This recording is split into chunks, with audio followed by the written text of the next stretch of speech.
The Profit Constructors presents Construction Junction, the junction between accounting and construction. Please welcome our host, Tanya Schulte. Welcome back to this edition of the Construction Junction Podcast. I'm so excited to have Mark Williams joining us today. Mark, kind of tell us about both Mark D. Williams Custom Homes and the Curious Builder, and just give us a little bit of background about who you are. Well, thanks for having us on, Tanya. Well, us, I guess my multiple personalities will all show up in this interview. So us is probably the right one. So we're based in Minnesota, Minneapolis area. I've been building for about 19 years.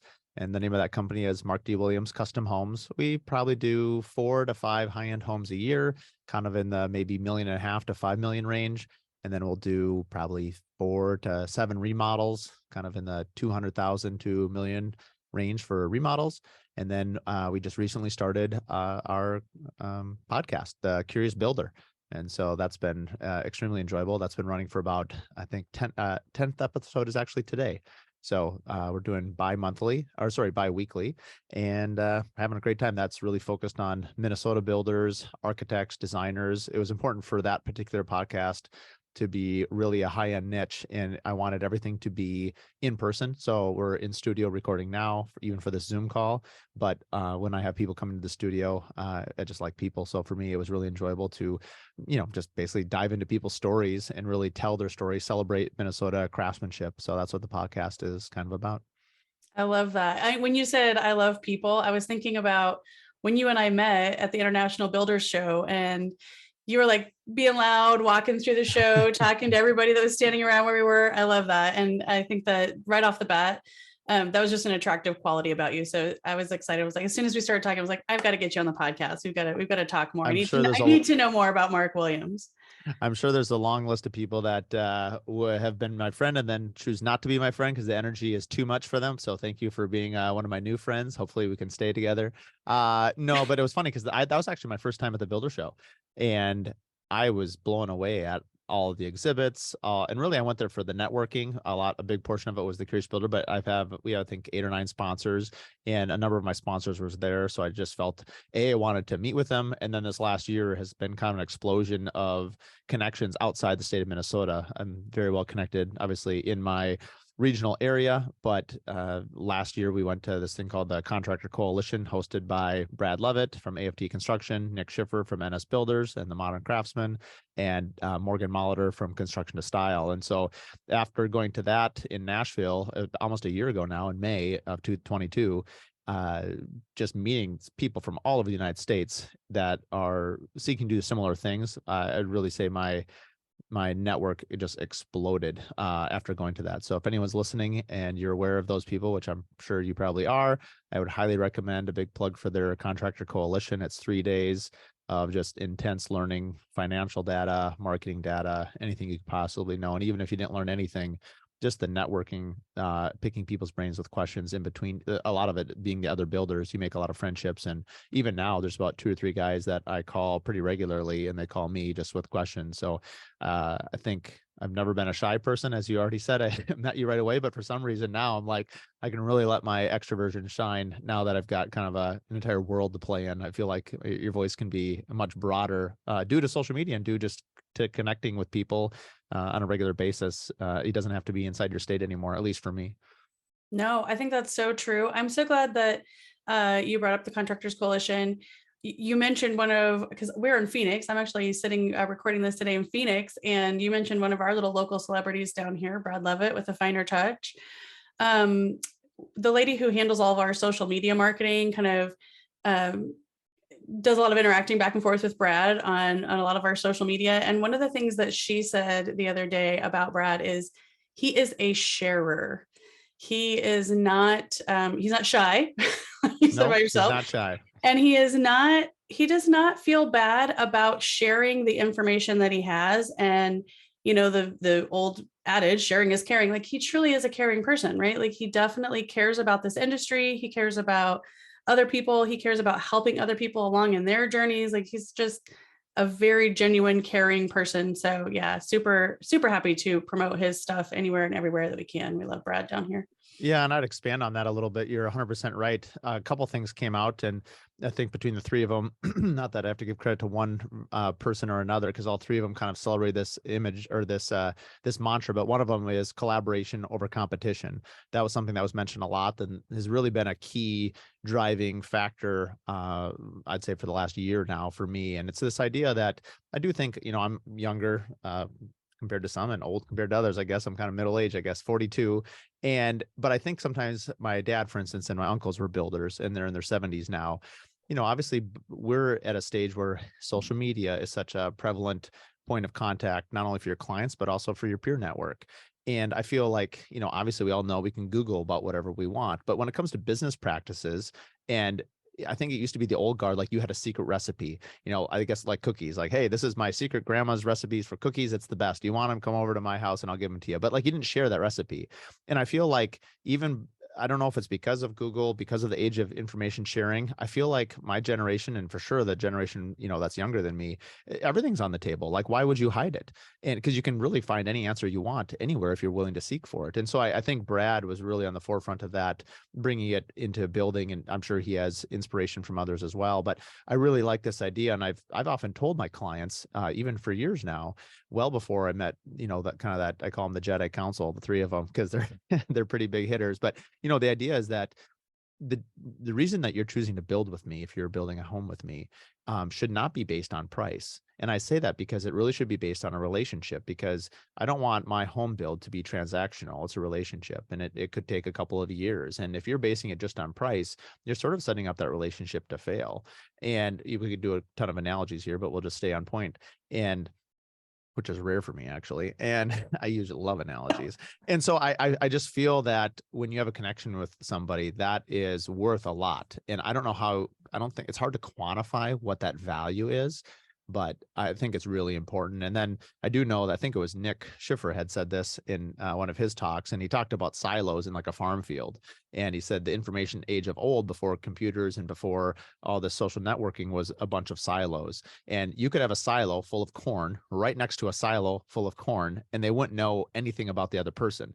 But like remove the walls, remove the fences, remove the obstructions, make everything clear. And hey, the corn farmer is right next to another corn farmer. Guess what? You guys can talk about corn and figure out what it is. And I just feel like now, if you can really ask anybody any question, like if someone is sincere and asks me a straight question, I don't care what you ask me. You want to know what I mark up for GC percentage? Sure, I'll tell you. You want to know what I spend on my project management? Sure. But I'm also very curious by nature, hence the name of my podcast, The Curious Builder, because I'm going to ask you those same questions, and not because I'm trying to get some sort of advantage or some sort of Machiavellian play here. I'm just curious, like, what can I gain that you have gleaned in your business that I can apply to mine? And I think I listen to a lot of other podcasts outside of building, because there's just so much to learn and absorb.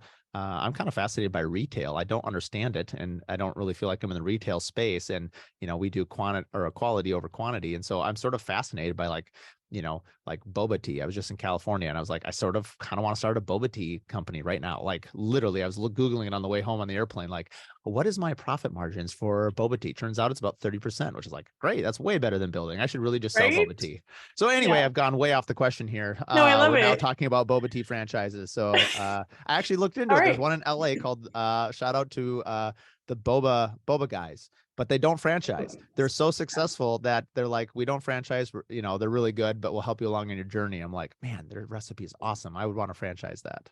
That's awesome. I'm not a boba tea fan, just full transparency and all open honesty here on the podcast. You just killed the dream. Yeah, sorry. I'm not a boba fan, but I will tell you, both of my daughters, anytime we drive past a boba place, they're like, can we boba, mom, boba, you're passing the boba place. What are we doing? Yeah. So yeah, I do have some boba fans in my household. So yeah, I love that. No, everything that you're saying is 100% resonating with my soul, right? Because about 7 years ago, when I started our business, the Profit Constructors, and I really had been working in corporate construction accounting, and I wanted to help some of the smaller guys. So our tagline is, we help you run with the big dogs.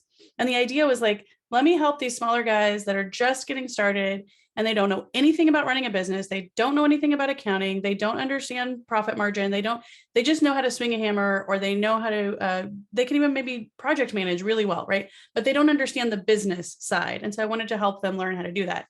And the fascinating part about that was that I instantly began to realize I didn't know a lot about running a business either. I knew how to do accounting really well. And I knew all about how to help small business owners do that piece really well. But I found all kinds of obstacles around running my own business. And so I was extremely blessed to have run into a software that we like to use a lot, which is called Knowify. And Knowify asked me if I would come along with them to an accounting conference and tell other people, because I was like really falling in love with their software and singing its praises everywhere that I could. And so they said, hey, well, you come to this large accounting conference, we'll pay your way. And I'm telling you, that particular conference changed my life. And it was because of exactly what you're talking about. And it's a phrase that's passed around there all the time as well, which is collaboration, not competition. And so there were this whole group of other accounting mentors and just people who'd been in the business a long time, or people who are just getting started, but everybody was willing to sort of share and tell me about pitfalls that they'd been through and how to avoid this and how not to do that. One of the very first things, I just assumed that if you were in accounting, you were charging by the hour, you had the billable hour, and that's how things worked. And at that very first conference, everyone was like, no, we're not doing that anymore. Nobody's billing by the hour. Like, this is fixed fee pricing. And so all these things I just was able to learn and absorb at that first conference, and then start building into that network of sharing people who really just were willing to, like you said, share what they knew, ask questions of me, and we can all just trade and make each other better because of the knowledge that each of us has and the different levels of expertise and knowledge that we have. I love that. Okay. I want to ask you, Mark, how long has Mark D. Williams been around? We're on year 19 here in May. Okay. What were some of the challenges that you had kind of in getting Mark D. Williams up off the ground? You mentioned earlier, and I didn't know this, that you come from a long line of builders. So was that kind of handed to you, or did you have to start this from scratch? That's funny. I think, so my parents both built. So my dad was a builder and my mom was an interior designer, and they, for about 30 years, built about 40 homes a year. And I remember as a teenager, like waking up at like 2 or 3 o'clock in the morning and hearing the phone ring because a roof was leaking. And I remember thinking that, like, why would anyone want to be a builder? Why would you want to get waken up in the middle of the night because your roof is leaking? First of all, you can't do anything about it. You got to call the roofer. And, so anyway, this idea, so early on, I was like, why would I ever want to be a builder? So I think a lot of people, when they grow up, at least I was, you don't want to do what your parents do. You kind of want to do your own thing. You want to make your own waves, all kind of like that. So I really had no plans on becoming a builder. So I actually had a lawn mowing business in high school, and I sold it out of college. I had 1 year, I went to school for business and for communication. And I, 1 year in sales, wearing a suit and tie and all that, actually was selling copiers, which was great. I actually loved the competition. I was making like 100 phone calls a day, and that side of it was super enjoyable. And but I realized, like, why am I working for somebody else? And so at this point, my dad and mom and dad had retired for, I think, 3 or 4 years. Excuse me. They had been retired for about 3 or 4 years. And so I just, as I'm asking around, like, what should I do? And I think it was an uncle who was a chiropractor. It's like, why don't you try building a house? And it was like, it's like, duh. And I was like, oh yeah, maybe I'll try that. So I didn't have my license. You don't need a license to build a house for yourself. So I remember borrowing money from my dad, designing my own house, getting some input from my mom. I think at this time I'm 22 years old, something like that. So I'm pretty young. And just building a spec house. Everything was like 550 or 600,000, which in retrospect is crazy. It's so nice not now, like, having a family with 3 kids, like the idea of taking, I give a huge amount of credit to people that launch a business and when they're have a family already, because that takes way more guts. Like, I had no idea what I was doing, other than I think maybe I had more energy, or maybe I knew more than I thought I knew, because I didn't think I knew anything. But anyway, I was all on enthusiasm and drive. And halfway through, I was like, this is amazing. So I quit my job, got my building license, sold my Jetta, bought a Chevy Silverado, because that's what you do. You got to drive a truck if you're, I wasn't the handiest guy. I was more on the design side. I favored more my mom's side in terms of design and architecture. And but you have to have the truck. You've got to have the truck. So you got to have the truck. So sold that house. Oddly enough, I sold that first house to the realtor who was listing it, which I still to this day joke with him that I must have had more buyers, but he scared them all away, and then he could buy it at a lower rate.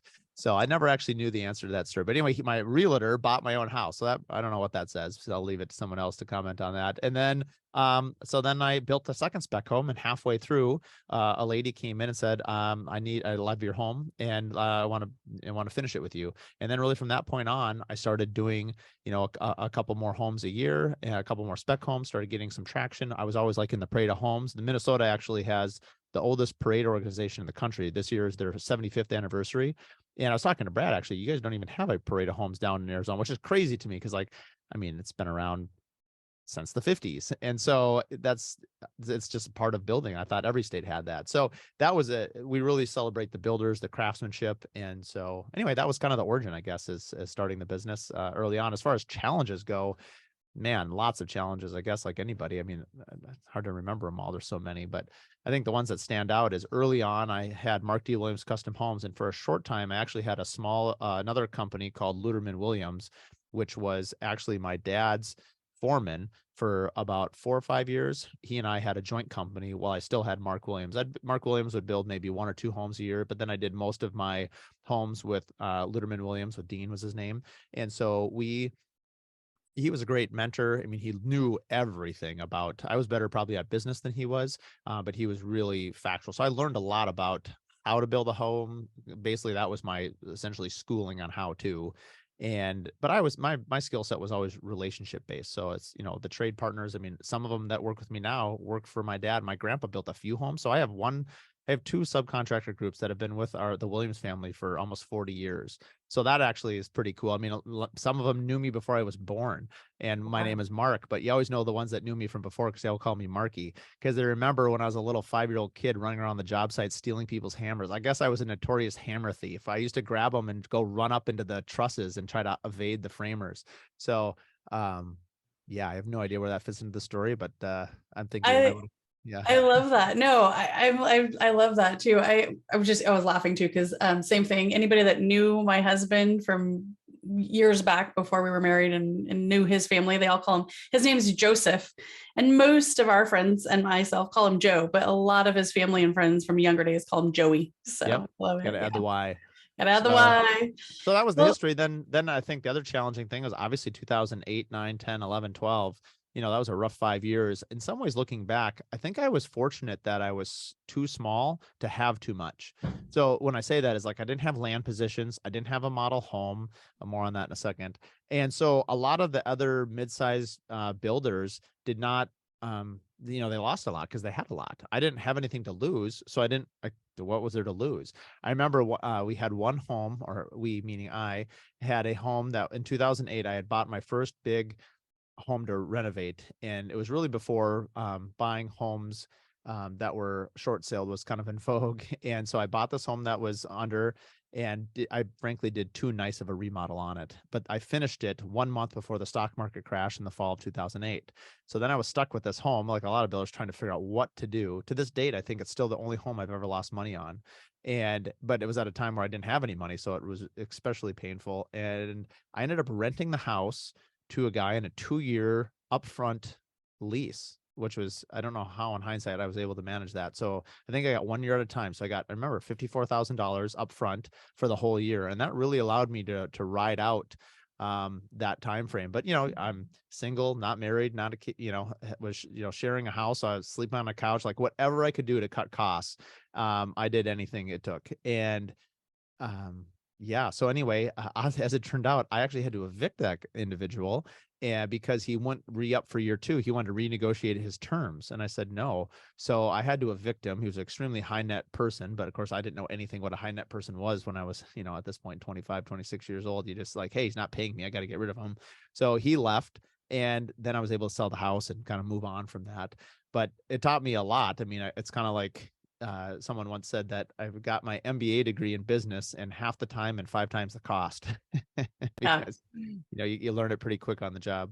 I love that too, what you're saying. And I think it's so important for business owners to understand too. It's like failure is a classroom, right? Like any time that something is, whether it's your own failure or something's happening like the economy, like anytime where you're put under stress, I think that's the time that we often learn the most. Like we start to get really creative. in handling things like you're talking about. I come from a long line of entrepreneurs as well. And my mom has told the story for years about how she just decided one day that she wanted to open up like a gift wrapping kiosk in the middle of a mall. This was back in the 80s when malls were still a thing and you could still like walk through a mall. And at Christmas time, she really made really good money. She made all of the money that she would ever make for a whole year between like November and December, were really like the 2 months where she made the most money. Well, at the time in that particular mall, every single vendor had to pay a set rate back to the mall for their space. And for whatever reason, she just walked in and said to them, listen, you and I both know that the business I want to start is seasonal and I don't want to pay that rate the rest of the year. I'll pay you everything in those 2 months of the year. Is that going to work for you guys? And they went, okay, sure. They'd never done it before. They never did it after, That's but cool. She just promoted it and walked in and said what she wanted to do and they agreed to it. So sometimes it's, sometimes either you're just foolish enough to not know that it can't be done that way. So you ask for it, right? Or sometimes you get creative and you ask for these things and sometimes things work out. And then other times, things don't work out. And then you have to learn from that too and walk away knowing more than you did before.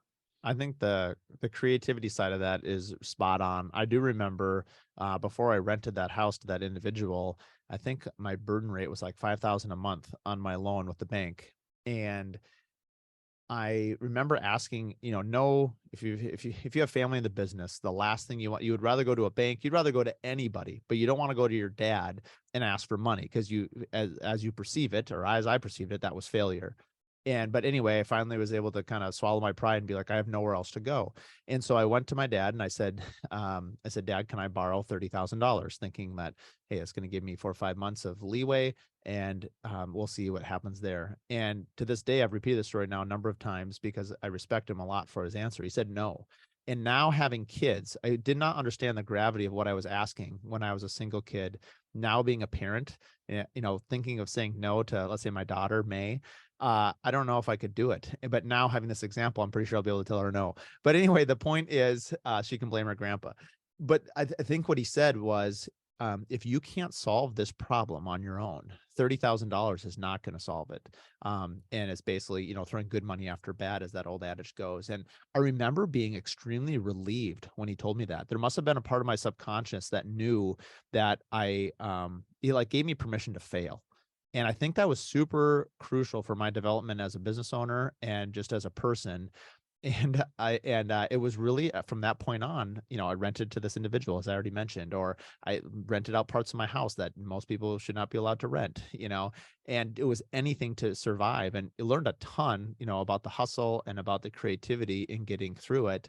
And sometimes now, even now, when it's been, quite a number of years since then. And it's just like, man, I can hardly remember some of the things that you did or didn't do. And people ask you like, how'd you get through? And sometimes you almost forget. You're like, I don't really remember. I just remember, hustling a lot and doing whatever it took. So. And figuring out what you had to do to get to the next level of growth, right? Mm-hmm.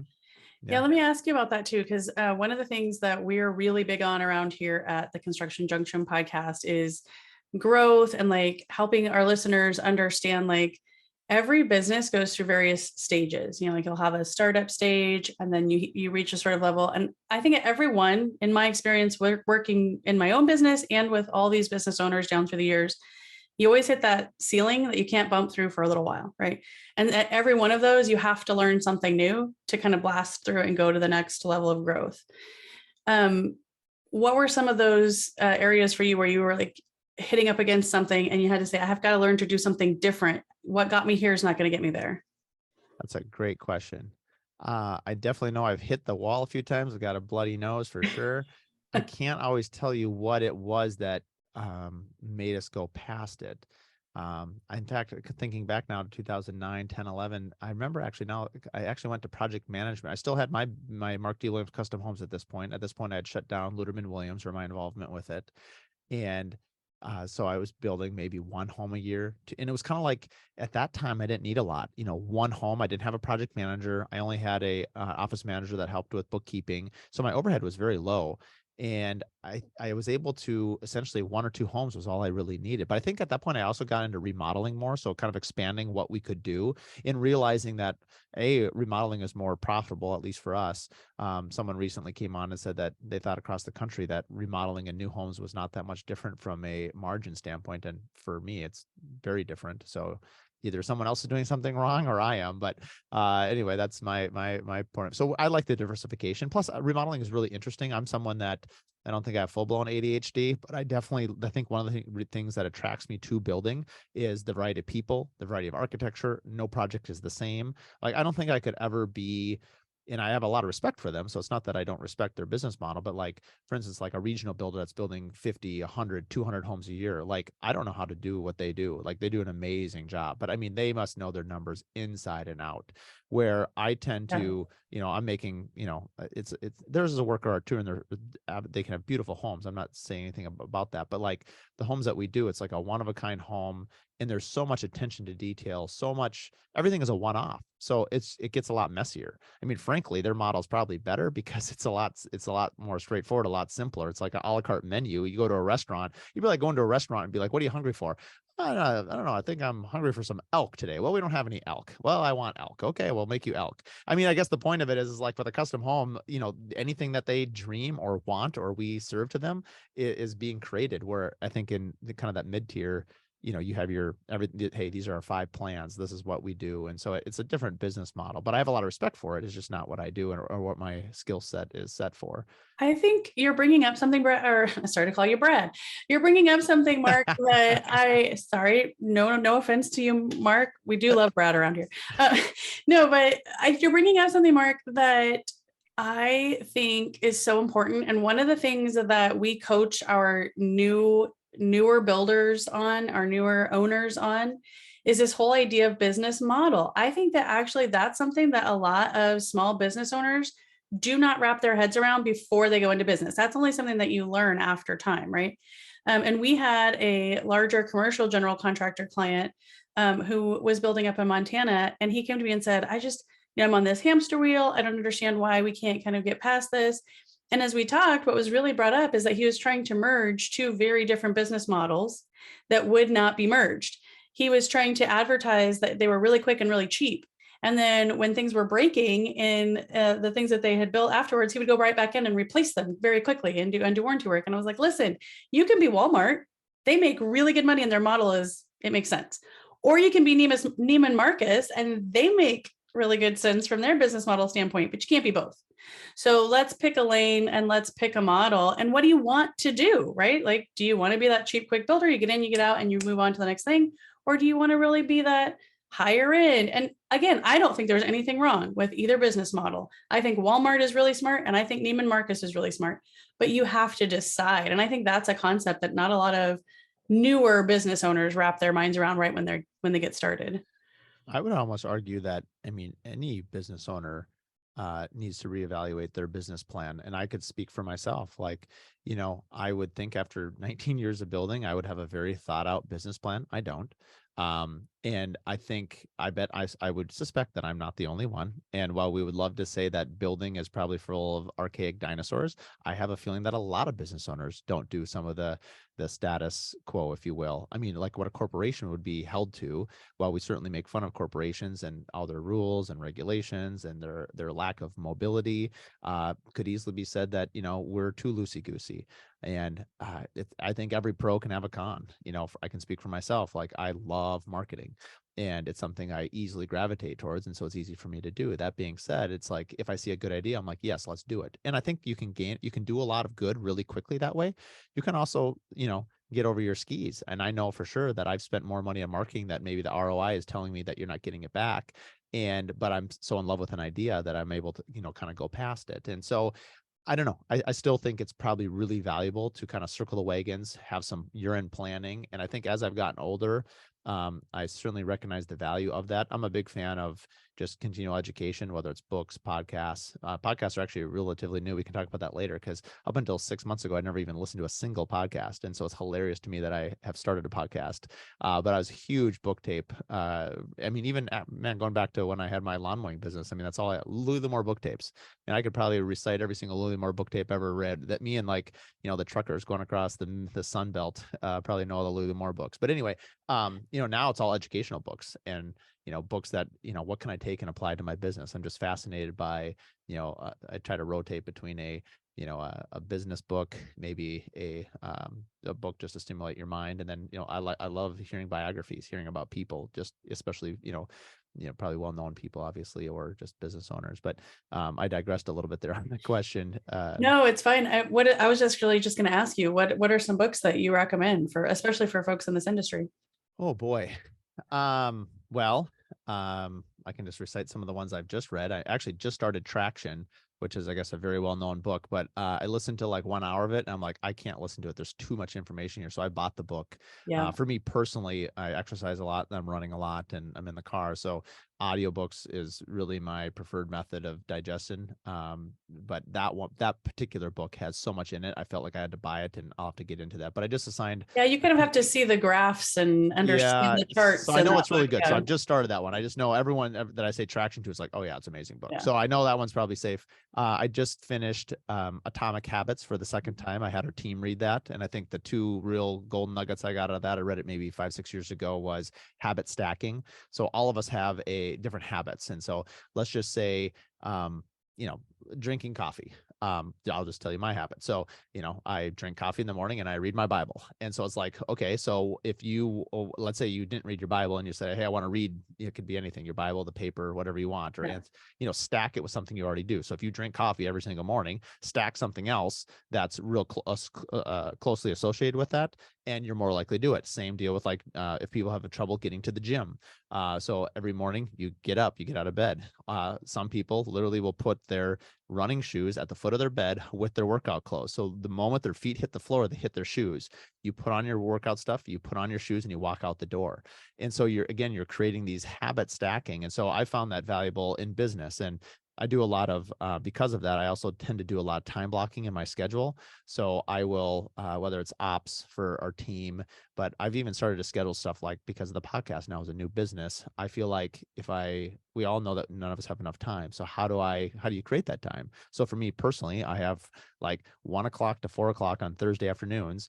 Every Thursday is, the Curious Builder time. So that's when I'm reaching out to sponsors. I'm thinking about additional content, things like that. That's not including recording. That's just sort of thinking about the business. And so one of the things I took away from the Contractor Coalition was, I need to spend much more time working on the business instead of working in the business. And I know this is a classic thing that everyone talks about. And I think I'm actually a really bad poster child for this, because I think I worked way too much in the business, but I'm working on it. I'm trying. Yeah. So Atomic Habits was really good. Another book that I think was just interesting, actually, is called Fair Play. And that's actually about husbands and wives. It's actually not related to business at all. But because we're in such a emotional business, and because you have to have the ability to relate to both the Mr. and the Mrs. in the relationship if you're building for a couple, plus I just found the book helpful for marriage, but it really identifies the things that your partner does for you that you might not be aware of. So to me, because, as far as a disc assessment, I'm very red yellow, if people out there know what that means. And so I'm not a great listener. In fact, I joked about before we recorded this podcast, when I started the podcast, my wife, I'm a red yellow, she's definitely a green blue of some combo. She said, you have to listen to people, right? And everyone laughs. And I was like, the podcast has actually taught me how, when I'm a host, it has taught me to listen better. And so that book was very interesting from that point of view. There's a number of other books, but right now I'm rereading for probably the 10th time. It's probably the book I listen to the most. It's Atlas Shrugged by Ayn Rand. Yeah. What I get out of that book, because a lot of people I found that people have very strong opinions about that book, which is actually really funny to me, because what I get out of it is nothing necessarily political, because obviously it has to do with communist Russia and a bunch of other things that are beyond my understanding. But what I get out of it is be the best that you can be. And Fountainhead, her other book about architecture and building, is a little bit like that for me as well. So every time I read those books, I get super inspired to be the best version of Mark D. Williams Custom Homes as I can, or be the best version of the Curious Builder. And it's really looking at my peers, like a Brad, like a Nick, like a Morgan, like your podcast, like really, going to the International Builder Show, is getting all those things as inputs and then being like, okay, how can I add that to my business? And so it's like this thing of I guess going back to your earlier question, how do you, when you hit these ceilings, how do you get through them? I think it's continuing to innovate, continuing to change. And I'm not even remotely the same company that I was even 6-7 years ago. I mean, we kind of made, I'd say every five years, we've made kind of a quantum leap. But I would say even this, I think our last quantum leap was probably a year ago. I think we're going to see some huge changes from our company over the next 4 or 5 years because of what's happened over the last year for me personally, but also because of kind of the people that I'm connected with and networking with. Yeah, that's great. I'm going to mention too, because it resonated when you were talking about it. I'm reading a book right now called Buy Back Your Time by Dan Martell, and it's very similar, right? So I also do calendar blocking. I'm also trying to be completely innovative, but just every time that I think, okay, this is good, I'm getting pretty good at delegating, I'll read something else and be like, oh, no, I could be even better, right? So like you're saying, like, I love Atlas Shrugged as well. I could get into myriad reasons why I love it, but I think that's exactly right. Like, I think it is inspiring to think about anything that are your God-given skills and talent and things that you can do really well. Like, we should all be just leaning into that and continuing to learn how to do those things better. And back to our whole thing about collaboration, not competition, like that's where we all help each other get better at that. Right. So like if I'm going and learning from my other accounting peers, or if I'm learning from other folks in the building industry, like whatever there is that can make the profit constructors better, and that I can take them back and help make all of our construction clients that we're working with, I can help make their businesses better. I want that from any source that I can possibly get it. I agree with you. I think something that was also brought up at the Contractor Coalition was, why is it, at least in Minnesota, but I suspect that the construction as a general rule has this. So like, why is there a race to the bottom? Why is it always like, how can I build this unit the cheapest? I mean, what about the most valuable? Because I think value and cost are two totally different things. I mean, they're obviously associated, but they're different. And I think there's a lot, people just focus on the cost of something. But I mean, when you go, I think car is probably it's probably the analogy I use the most. Not that I know that much about cars. I should probably go practice my analogies and test drive some more cars. But, when you go and you're going to buy a new truck or a car or whatever, and you test drive a few, and let's say you're going to spend 45, 50,000 or whatever, you're going to test drive 3-4 different cars, but like, there's usually one that's like a clear favorite. You're like, I just like the way this one handles better, or I like these features better. And so, you weren't actually basing it on price. You were basing on something else, like its drivability. The last couple of years, it's availability. So are there chips available that can go in its computer? Yeah. Right. And so I've often said this before on our podcast as well, that, building is really messy. Brad calls it open heart surgery. I call it, production, from a standpoint that you are, Ford F-150 makes 150,000 trucks a year, something like that, 100,000, I don't know. But they have callback. They're on an assembly line, and they know exactly, they're engineered, they're using the same parts. I mean, and there's still callbacks. There's no such thing as perfection. And so why is it that homeowners think that we're building a custom home outside in the elements? It's cold, it's raining, it's hailing. In Minnesota, it can be -20, -30 in the wintertime. In the summertime, 95 degrees and 95% humidity. I mean, it's miserable. And so during all of that, you're watching it all be built on top of it. And so I just had a client call today that she was, upset about an allowance over her gutters. And it was like, well, you forgot that a year ago, we actually were asked to reduce that. And so, but you're actually, you're part of this build. You were creating art. And I feel like a big part of my job as the conductor of the orchestra, as I often use as an analogy, is to make sure that the band is playing on rhythm. And so I get more upset, like if our team is not responding in time, less concerned about the actual issue than how we're handling it. And so, still trying to work through, you'd like both to be perfect, of course, but at the end of the day, you're building a beautiful home. The client appreciates it a lot, and ultimately they, on top of it, when they go to sell their home, they make money. So I feel like you get these rose-colored glasses after the move in, after they're done. When you're in the middle of it, it's just, you're in the middle of your climb up Mount Everest, and there's parts of it that are just not as enjoyable, but the view is great. Yeah. So many ways that my brain is going in different directions. One is that the exact same thing happens for us when we come into any client. We're going to do a bunch of catch up and clean up, what we call work. Maybe they haven't had a good accountant in there. Maybe somebody's been in their books and doesn't really know what they're doing. And we're doing a lot of cleanup. And that exact same process happens. And it's the same thing that you're saying. Like, sometimes they're like, why isn't this already done? Well, you told us you thought it would take about 3 months, and now we're like 5 months in and there's still parts and pieces that aren't done. And it's like, well, because this is a remodel. Like, we tore down the drywall and we found rotten studs. And so we're having to shore everything up, then do the work. And so we have all those conversations and we use all those analogies because our clients understand them. But that's the same thing. Like, they will want to know, why is this not done? But I'm going to tell on myself just a little bit here, because I think it's a little bit more so that your home is so emotional, right? So I feel like you, Mark, and folks in the home building space have picked this really difficult place to be, because and I was like, I'm going to tell myself, and one of our clients who actually did remodel work on our house, if he's listening to this, I love you, Jeff. But we were in the middle of a remodel on the house that we live in now about 3 years ago. So it was right in the heart of COVID, right? When everybody decided they were going to go ahead and renovate, right? And we were in the middle of a remodel that our general contractor was doing, like, out of the kindness of his heart. He was helping to do a lot of it at cost. He was helping and coming in and kind of giving us ideas. He was kind of directing the show. We were doing some of it. He was doing some of it. And he was really helping us a lot. And then something came up in the middle of it, and I got so emotional and so upset about it. On a Saturday morning, I was saying to my husband, I'm going to call him right now, and he's going to come right down here, and he's going to see what's going on. And I had my phone in my hand, and my husband, wonderful, gracious, caring man that he is, said, set your phone down, please. And made me set my phone down. So I did not pick up the phone and ruin that relationship with a friend, client, mentor. I love you, Jeff. I love you.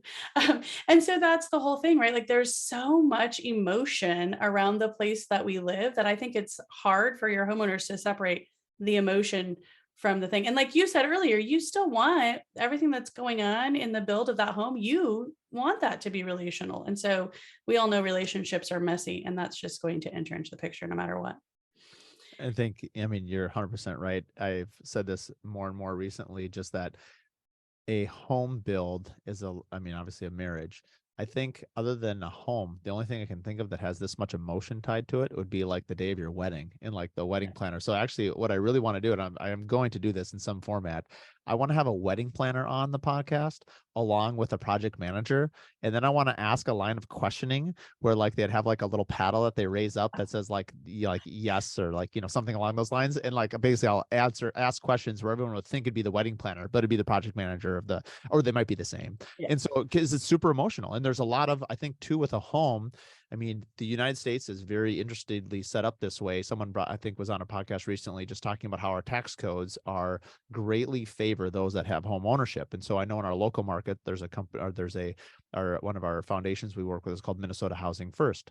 And one of their big objectives from a legislative standpoint is to try to make homes more affordable. And I certainly support that, even though I can't build a home at that price point. It's a healthy ecosystem like the ocean. We need all the biodiversity that ocean can offer to have a healthy ocean. The same is true in a housing market. You need top to bottom. You need everything to be in a healthy set because it benefits everybody. And I'm always really grateful when people bring this point up so that people are aware that the United States is very greatly skewed. I don't say you could say pro or negative. It's just that's the reality of it, because we want home ownership. That being said, if you're not part of that, if you're not buying in, if you don't have a home, you are missing out on a lot of how the tax code is set up. And I'm guessing I'm speaking to the choir here. You know way more about this topic than I probably do, or for sure you do. And so how can we help people harness, whether it's rentals or owning property or taking part of these advantages that favor home ownership? Because I feel like it's just so, it's your net worth. I mean, a lot, just so much of your life is tied up into that, both your personal enjoyment, your family, but also your pocketbook and how you essentially have, create net worth for yourself as an individual. And on top of that all, we have this perception of perfection. And so you think like, hey, everyone talks about this dream home thing. And I used to joke, I don't do it so much anymore, where people would say, this is my last home. And I'd kind of like, if an older client, I'd say, your last home is probably going to be a coffin. It depends. You have to read the room because that joke doesn't always land great. And so, but the point of it is like, I have had so many clients tell me this is their last home. And then within like 3 to 5 years, they sold it and they're buying another home or they're remodeling their home. So my point is there is really no last home. It's kind of like, this is my home for now. And I think really owning that, like, this is the home for my point in time of my family and their young family. I give them some insight that, hey, at some point you're going to sell this because the house is either too big or doesn't serve your current functions. Make sure you design it in a way that allows you to sell it and capture that. Or if you plan on staying there, because I've had a number of people say, well, I'm going to stay here till the day I die. You're going to have to carry me out that front door.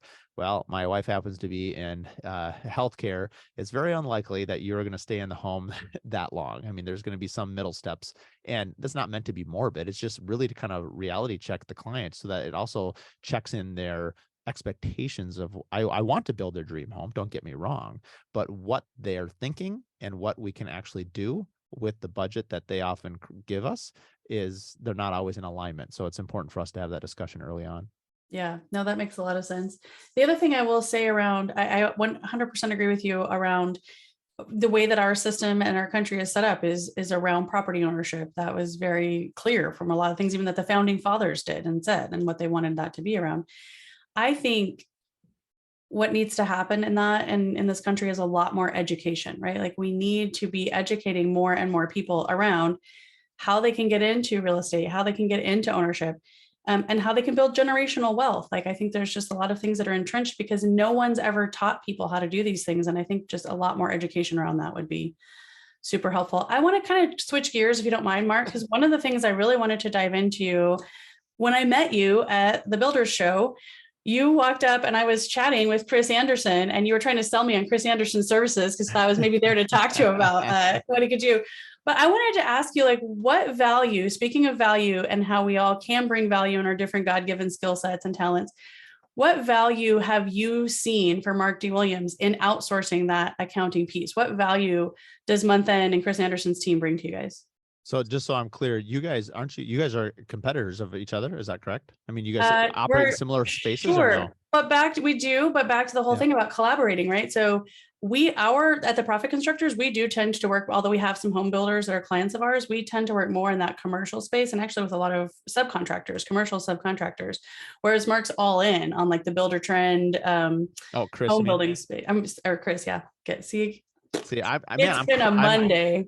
I'm Chris and I'm Brad. And you're Brad. This is great. And Mark is right behind you, and you should be able to know your name. No, but so we are collaborators and competitors. But yeah. Well, the reason I bring it up is I think it's hilarious that although it's totally type A for me, that I tried to sell you, because I do like to, if I'm obviously in front of a crowd, I tend to kind of turn up the volume and the lights a little bit. And unfortunately, my wife doesn't always love that. But anyway, so when you were there, I'm thinking that you were talking to Chris because you're a prospective client. And obviously, I'm working with Chris at Month End. Yes. Of course, I was trying to sell you. I do think that's sort of funny. Yes. Chris has been great. So so for probably 18 years, we had just in house bookkeeping, we had a CPA that we would check in with quarterly.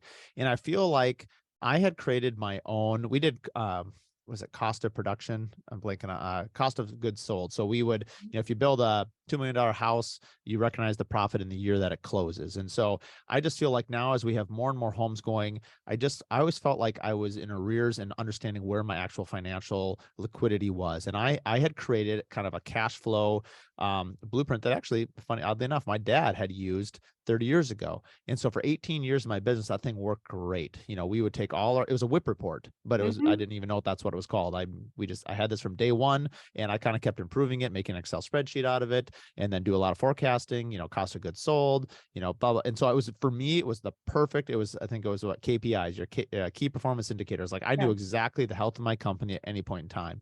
And then somewhere about 7 months ago, I think it must have been in June or July of last year, we were starting to scale up, and I've never done a great job of this is kind of that ceiling thing again. I kind of bumping it. I felt like we had too much work. We were too busy. My staff was burned out. I was burned out.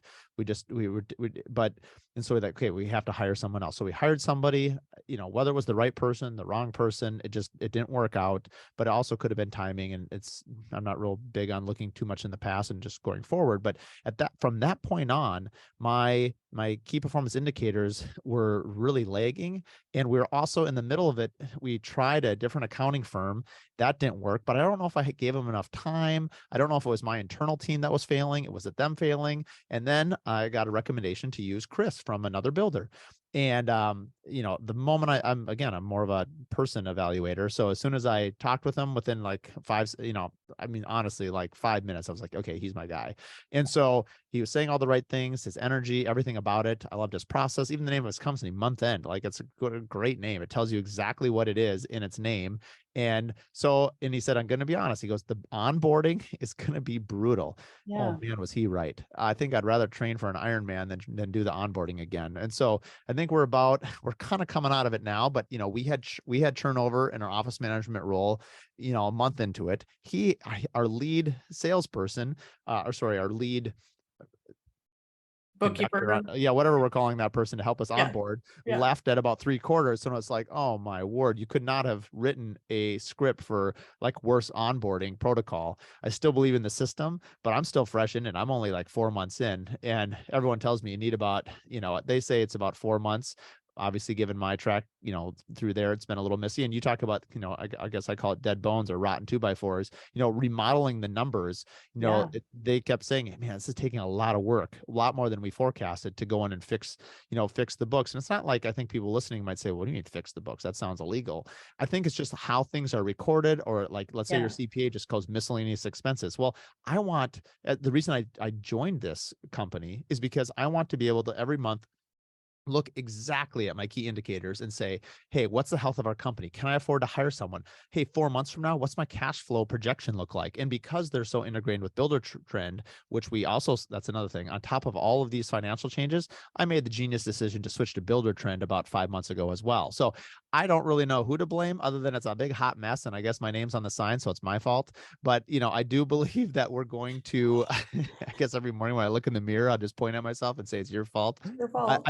I do thinking about, I keep saying about, I'm going to say Q2, middle of Q2. If we don't have it figured out, heads are going to have to roll, but I'm pretty sure we're on the right way and we're getting there. And so anyway, I'm not sure I answered your question exactly, but that's my experience so far. And on top of it all, and maybe we'll come back, but we've also entered into working with Adaptive, and Matt Covano and Henry and Francisco. And I know you had Matt on the podcast a couple months ago, and his technology is incredible. So big plug out for them. If you're interested in Adaptive, they're really cool. Huge shout out to Adaptive. I think you listened to our Adaptive podcast, and I said to them on that podcast, they have built something that I've been looking for 7 years in this industry, right? So having always been in construction accounting, and then for the last 7 years, having focused on helping small construction companies grow, one of the big challenges in this new automated world that we live in has been AP and job costing AP, right? Like no solution was out there that could, at a line item level, job cost all of these things. And so everything was still very, very manual. And so when Adaptive came along and knocked on our door and said, hey, can we pick your brain? What do you think about our software? I was blown away with a lot of the things that they were trying to do and trying to build from the automation standpoint. So yeah, I love their product, as you know. It's funny because maybe I'll ask you a question of how you got into construction world from a finance standpoint, because I'm always interested, like thinking that, for a long time, I thought, well, man, accounting's accounting, and boy, am I wrong. That's, if I could go back in the beginning, I would have definitely aligned myself, and I really like my CPA. So it's not anything against my CPA, but it's like, I feel like having the nuances of actual construction finance, which now saying it out loud seems ridiculous. I didn't think of this 20 years ago or 15 years ago or however many years ago. Yesterday would have been fine. But anyway, the point of it is, Henry, who's one of the founders at Adaptive, used to work at SpaceX. So Yes. my favorite quote from his is that construction financing and construction accounting is harder than rocket science. I love telling people that. And they're like, what are you talking about? I'm like, honestly, this is a rocket scientist, literally a rocket scientist. And, it's more difficult for them to create algorithms and AI to interpret construction forecast invoicing than it is to figure out where your landing module is going to land after it comes back out of orbit. I was like, whoa, okay, that does put in perspective. I thought it was just me who thought that the accounting for construction was a hot mess. It turns out it's a very difficult industry. Thank you. Thank you. We can end right there. You've said everything that I need said, and I need all of my clients to listen to this podcast right harder there. than rocket science, quote. That is going in the quote caption when we post this everywhere. No, I love that. And so it's interesting. You've touched on so many things that are so true. So we have a client that right now is going through a week, like you said, the onboarding and the throes of all this mess of like us really coming in and digging in. First of all, we have to understand what your old processes were, right? Like we have to understand what you were doing. Then we have to like bring in the new process. Change is hard. There's just so many different moving parts and pieces that are happening through any of these onboardings, and things that need to happen. So in answer to your question, I went to work for an architect and home builder who had a very similar story to what you shared at the very beginning. So in 1998, I went to work for a gentleman that I knew, who was actually I was homeschooled. And so he was a dad in our homeschooling group. And he had moved to where we lived in Kingman, Arizona. He moved away from California with his architecture degree because he decided he wanted to buy a piece of land and build his own house. And he wanted to get into spec building, but he had to start somewhere. So he did the same thing you did. He built a house from the ground up, learned how to do it, and then went from there. And so in 98, I went to work for him and sort of learned boots on the ground while I was in college, taking accounting 101 at the time, and started learning. And then I just went into corporate accounting, and a CPA that we work with, who's part of the CFMA, which is the Construction Financial Managers Association. He's, a very well-known construction accountant across the nation. And when he and I first started working together, I said, here's the thing. I don't know much about retail accounting. I don't know anything about restaurant accounting. Construction is all I know. It's all I really know and all I can do. And I didn't even ever finish my accounting degree. And I was kind of saying that with like, well, here's what I know and here's what I can do. And this is where I'm at. And he went, Tanya, no one gives you a degree in WIP accounting. You learned that by actually being in the books and doing WIPs month over month over all these years that you've been in corporate construction accounting. And you know a lot more than a lot of people who got their degree in accounting because you know how to put a WIP report together and you know how to use that to help an owner manage a company, right? And so there's just so much that when I first started this business, I thought, well, it's all I know. I had never known that, in accounting, you could go into a niche and you could decide you only wanted to work with retail or restaurant or e-commerce, or, there's this whole section of niche accounting. That's something that they'll teach you now at accounting conferences, how to find your niche. I was like, well, mine fell in my lap when I was still in high school and decided I wanted to learn about accounting. And it's all I've ever done or known. So that's the answer to your question about how did I get into this? Yeah, no, it's an interesting story. I think, I think going back to the earlier part where we say having a business plan, I think having a business plan when you didn't have one sounds really good, but sometimes you can business plan yourself to death and not do anything. And I think sometimes the best thing you can do is jump off the diving board and figure out how to get water in the pool on the way down. And so I know that's like a yin yang, pro con, but there is something about just going ahead and doing it. Even the podcast, you and I were talking a little bit in the pre-show of like how to start the podcast. I was on Brad Levitt's podcast, AFT Construction's podcast. And while I'm having it, I'm like, I'm having just so much fun doing this podcast. Like why I should start one. So 30 days later, I started a podcast, went out, got some sponsors. And I remember pitching the sponsors and they'd be like, well, how many listeners do you have? And I'm like, 0. And they're like, what are you talking about? I'm like, unclear. Who's going to be listening to it? How many followers do you have? 0. And they're like, oh, okay. Yeah. Well, we're going to support you because we know who you are. And we think, obviously I could not probably have done that to the success that we've had early on without, Mark D. Williams Custom Homes and just having that brand and reputation. But that being said I think there's something about just going and trying it. I've learned so much in just 5 months whether it's being a better interviewer or just asking different questions, but also just appreciating also the talents of other people. So it's been really enjoyable. It's kind of like a new thing. It's also re-energized me for building as well. Sometimes you get in these little dips of valleys of energy where, you might have a difficult, client, or you might have a difficult experience at work. It might be a year, it might be 2 years, it might be a bad deal that you're just kind of stuck in, you got to work through. And so I think having things that really re-energize you and motivate you. And I think even the International Builder Show where you and I met, that when you're at these, there's so much energy there that, man, you can't help but come back from there and feel kind of empowered. And I think it's important too, that I think sometimes maybe people's personalities would be like, there's all these, these amazing builders or amazing pictures. I can't do that. And I'm glad that, there are so many builders that are more talented than I am. Or I wouldn't say more talented, just like, because I don't look at it in that frame. I find it inspiring. Like I'll see a picture specifically about Brad or anybody. I could look at a $200 million home. It wouldn't matter. I'd be like, oh, that makes me want to be better. And it's not jealousy or envy. It's mainly just like, I want to be better at my craft. And you could look at it as a form of competition, but I choose to be motivated more. At the end of the day, you're kind of competing against yourself, like the best version of yourself. What does that mean? Only you can tell you what that is. And so, I don't know where we got off on this, but just being energized by what you see in the marketplace, I guess. Yeah. And it's so true. I think it's, you have to go to those types of events. I try to go to them on the regular. You are very energized. I also had to learn when I first started going to them. I shared with you my story that one of the apps that I work with called Notify had invited me to come to an accounting conference. And I had to learn after that particular one that I had to avoid all of the shoulds, right? Like everybody there was saying, oh, you should do this, you should do that, you should do this, you should do that. And I couldn't take every single suggestion that they had, nor was it right for me to take every single suggestion that they had, because I am my own unique person and I am managing a very unique business, right? So that was another thing that I had to learn, is like, I need to be able to glean what I can use and also be okay knowing that I'm never going to be anybody else in the accounting world. It's okay to be Tanya Schulte, who runs the Profit Constructors and has the Construction Junction podcast, and not have to be anybody else and think that if I'm not that person, that I'm not doing what I should be doing. Yeah, no, 100% agree. I want to ask one last question and then and we can kind of wrap it up. What would you like other home builders or construction company owners to kind of know about your journey? What would you say is something that they could learn from where you've been and what you know?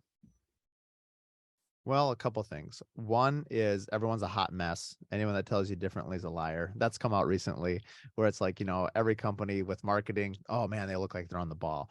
They post this great pictures. I mean, it's the social media phenomenon, right? It's like even like your family photos, like no one pictures. If you have a family, like no one's posting pictures of poopy diapers and crying babies and disciplining your kids and the whining and all that stuff, right? You're posting pictures of holding hands and walking through Disney World. You're at the beach, you're building a sandcastle, everyone's birthday, everyone's smiling. I guarantee every birthday has some crying too, but nobody posts those photos. So I think any business is like that. So don't be discouraged if you think you don't know what's going on, because everyone is still figuring it out. I think just being open and honest and kind of humble about that is super important.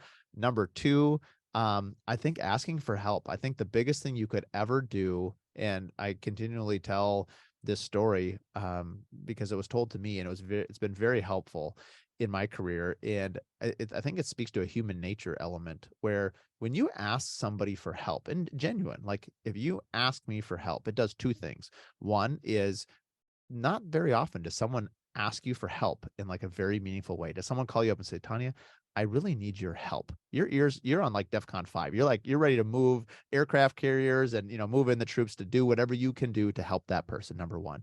Number two, it sounds strange, but it's very validating. So like if it's a friendship, even if it's not a friendship, like if someone was to call me, let's say in Minnesota market, and say, Mark, I really need your help. I'm really struggling with something. I would feel like, wow, they feel comfortable enough to be vulnerable enough to ask me for help. Like I don't even know them that well. I'm going to rise to the occasion. Absolutely. Because that doesn't happen very often. And two, like it kind of creates this bond of friendship and solidarity, which I think is super interesting. I don't think that's talked about enough. And so again, I don't think you should be going around asking for help if it's not genuine, because that's going to sound like a broken bell. But I think when you are honest and asking for help, who's going to say no? And Yeah. honestly, if you're saying no to people that are asking for help, like, well, I don't know, you need help. I was to say, where's he going to go with that? What's he going to call Yeah. this person who's saying Yeah. that? No, I guess you need help. Yeah. After we left the International Builder Show, I had an issue that's going on with one of our newer clients we're trying to do catch up cleanup with, and we weren't understanding something in Builder Trend. And I reached out to Chris. I said, hey, can I have 15 minutes of your time?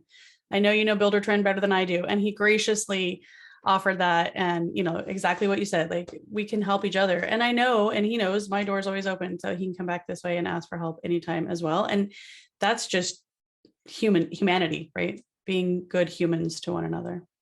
And I think because, we often talk about how the emotions of building can be heavy. I'm not going to say toxic or negative, because I think emotions can be, most people have cried when they're happy, and it's like they're exhausted after. Like emotions have heavy, but they're also filling. Like I've often told this to my clients. I said, at some point during this build, somebody will cry. They might be tears of joy, or I hope they're tears of joys, and they might be tears of pain or sorrow, but there's just a lot of emotion. But we often concentrate on the negative side of emotion, but there's a lot of positive sides of emotion as well.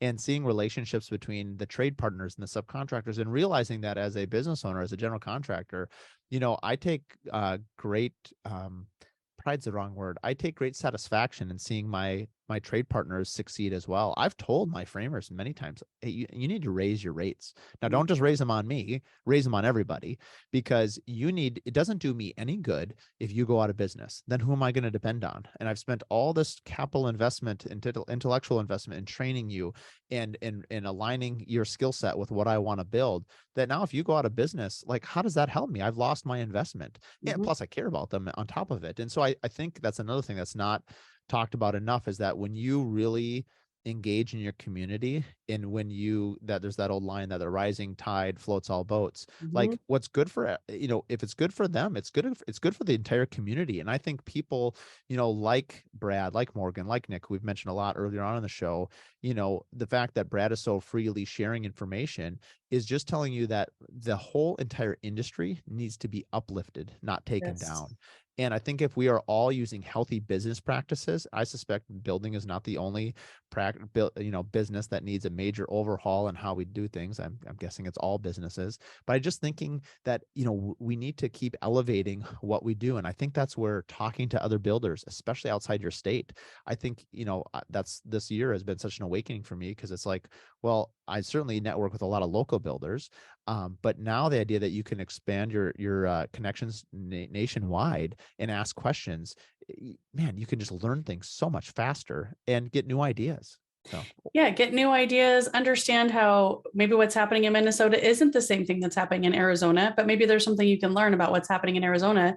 And now you have that reach across the nation to understand something new about something that you maybe never even heard of before. I love that. Yeah. So, and then, I guess the origin of the question was ask for help. I forget what the first thing I said was, but, educate, self-educate, ask questions, a lot of questions, never stop asking questions. It's like, to me, it's like a shark when it stops swimming, you're just going to die. So, because asking questions, being curious, to quote Ted Lasso, be curious.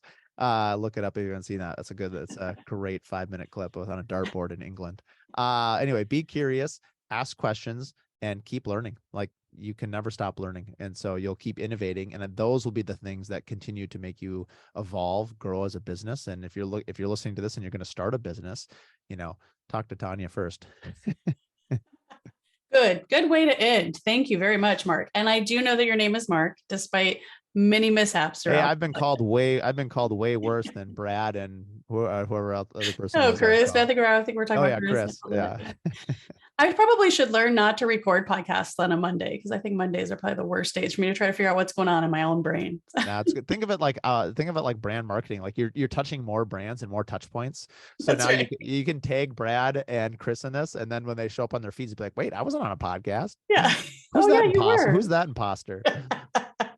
I love it. Well, thank you so much, Mark. I really appreciate you joining us for the podcast, and look forward to hearing more about what you do on the Curious Builder podcast as well. Absolutely. Yeah. And if anyone listening is interested, they can find us at Mark D. Williams Custom Homes or the Curious Builder Podcast.com, or on both our Instagram handles are the same. So, and now everyone that's listening also knows that if you reach out to Mark and ask him for help, he's going to give some help. So that's right. You got help. Yeah, exactly. I'm going to be in it. I'm going to have to create a helpline. So I'll call it the Mark and Tanya helpline. So, well, I know where to send them for financial help, and if you're in Minnesota, I'll help you with the house. And if you want to come on the podcast, I can help you there too. So there you go. All kinds of help. Have a great rest of your week. Thanks very much for having me on. It was a pleasure, and we'll see you soon. Thanks, Mark.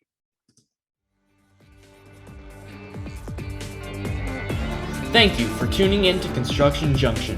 To find out more about the junction between accounting and construction, please email hello@theprofitconstructors.com.